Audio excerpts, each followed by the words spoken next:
This video is sponsored by Kempower. This is the brand new facelifted Audi E-Tron GT, and in this video we're going to go through what's new on the exterior, what's new on the interior, and also underneath the skin. The Audi E-Tron GT came out a little more than 3 years ago and is built on the J1 platform, which also underpins the Porsche Taycan. And the Taycan got a facelift and update earlier this year, so it's only natural that the Audi E-Tron GT, built on the same platform with almost the same mechanicals, was going to get the same update, and that's what we have here. So the E-Tron GT pre-facelift could be had in two versions, the E-Tron GT and the RS E-Tron GT. And the E-Tron GT was basically identical in performance, about 0.1 seconds lower from 0 to 100 kilometers an hour than the Taycan 4S, and the RS E-Tron GT 0.1 seconds slower than the Taycan Turbo. But now with the facelifted version, there's actually three versions of the E-Tron GT: the S E-Tron GT, the RS E-Tron GT, and the RS E-Tron GT Performance. And what's interesting is that these three models don't exactly match any of the Porsche models. There's bigger differences now, which is very, very interesting. So other than the power and performance upgrades, which makes this new e-tron GT a lot faster than the other model in all variants, especially that RS e-tron GT performance version, 0 to 100 kilometers an hour in 2.5 seconds is just blistering fast.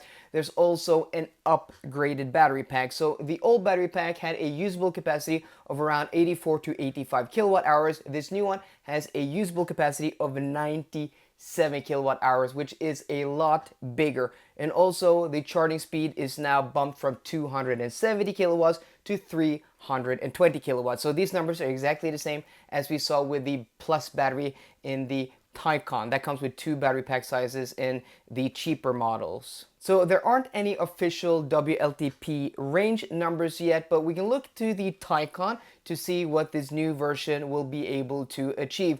And it seems like it's going to get somewhere between 650 and low 600 kilometers of range, depending on which model. And that is a bump of about 200 to 150 kilometers compared to the old model. So the old model is a car I am very fond of. I also like this new model. I think it looks spectacular. We're gonna get into the exterior and the interior soon.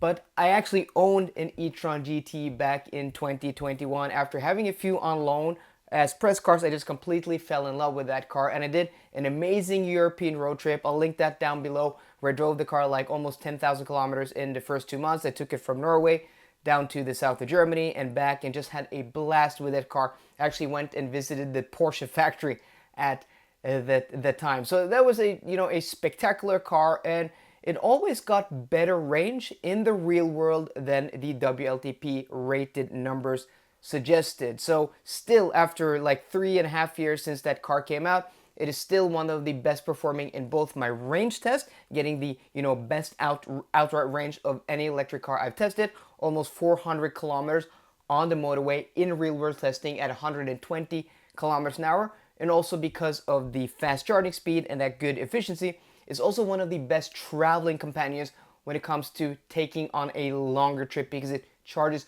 so darn fast. And I'm pretty sure that this new version is going to be even better, with better efficiency and even faster charging. A criticism that the old e-tron GT and RS e-tron GT got was that they looked identical. The RS e-tron GT looked exactly the same on the exterior as the e-tron GT, and it was hard to distinguish them. And this was pretty weird because the RS versions of Audis were always a lot more aggressive, and it seemed they have fixed that with this. So the entry-level version, the S e-tron GT, gets an updated face, but pretty much looks the same as the old e-tron and RS e-tron GT, just with a new modern face and also a new rear diffuser and a few new wheel options.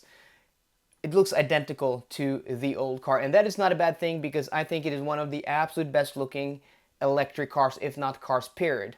And then we have the RS e-tron GT, which gets a much more aggressive front end and new wheels, a new rear diffuser, and it just looks a lot meaner. It's a lot easier now to distinguish the old RS e-tron GT and the new RS E-Tron GT. And then lastly, we have the new RS E-Tron GT Performance, which looks to be identical to the RS E-Tron GT, which I think is a good thing because these two cars are going to be the highest performance versions, and I think most people care about the entry-level version and the RS version being different, and I think that is a good choice. So I don't see too many differences between the RS E-Tron GT and RS E-Tron GT Performance, except for maybe some wheel options. It's pretty hard to see the difference, but I guess this new very aggressive RS-esque front end, I really like it with these big air intakes. It's probably for cooling brakes. Maybe a lot of, those vents are fake, but it looks so much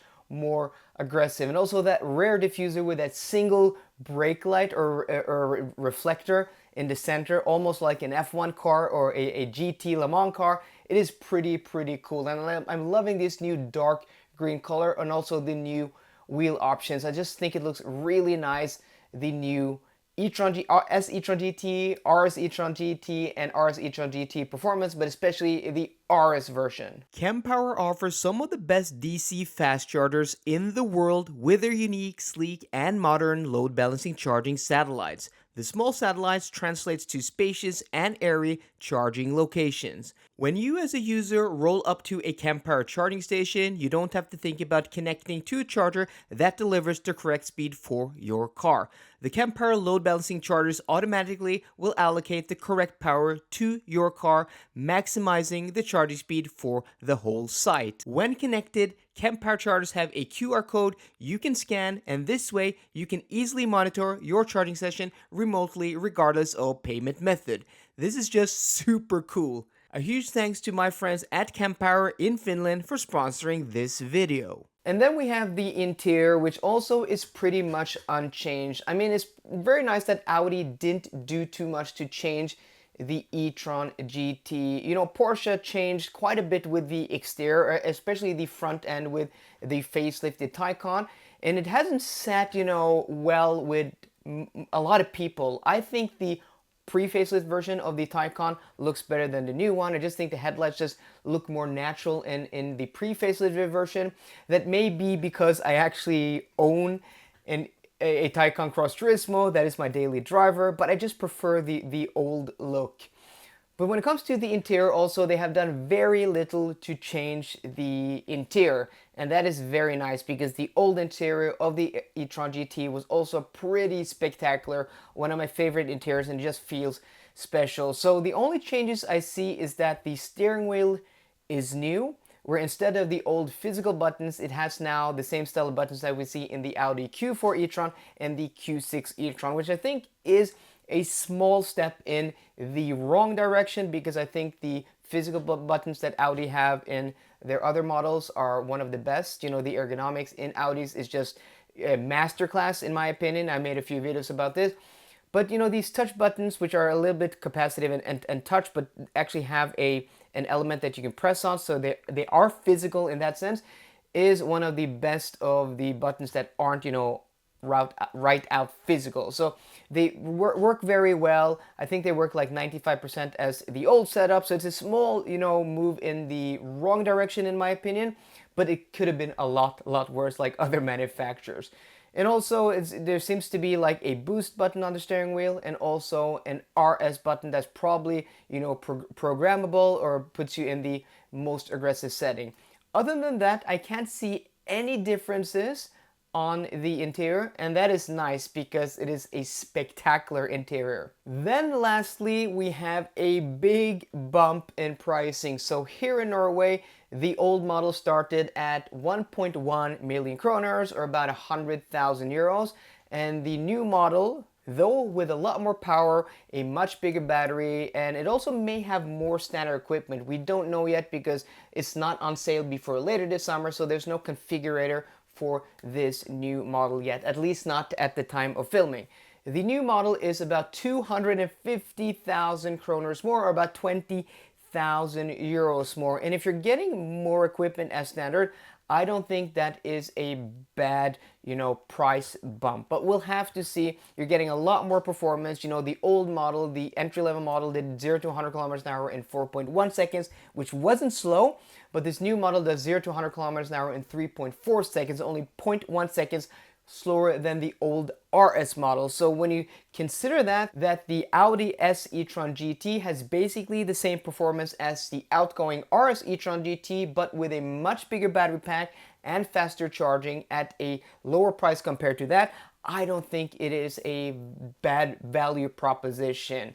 I don't know, maybe we can't talk about value at this price point, but at least comparable to the new and old model. But I was hoping that they would, maybe have another entry-level model that did 0 to 100 kilometers an hour in around 4 seconds, just marginally quicker than the old car, but with a bigger battery pack. Because, this performance is all well and good, but you get used to it. I've had fast cars and my car now is like semi-fast, and you get used to it. I mean, it wears off after a while, but what I really want is a great looking, a great driving, a long-range electric car that looks like this for a fair price. But if you can get one at the price I, spec'd my recently canceled Macan Turbo, I don't think this is a bad car at all. So I'm pretty excited to test drive this, hopefully, in the late summer or early fall.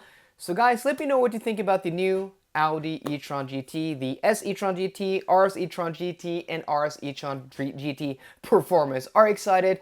Don't you like it? Do you like it? Let me know in the comment section down below. So I hope you enjoyed today's video. If you did, please drop me a thumbs up down below. And for more car content, as always, please subscribe. See you guys later and goodbye.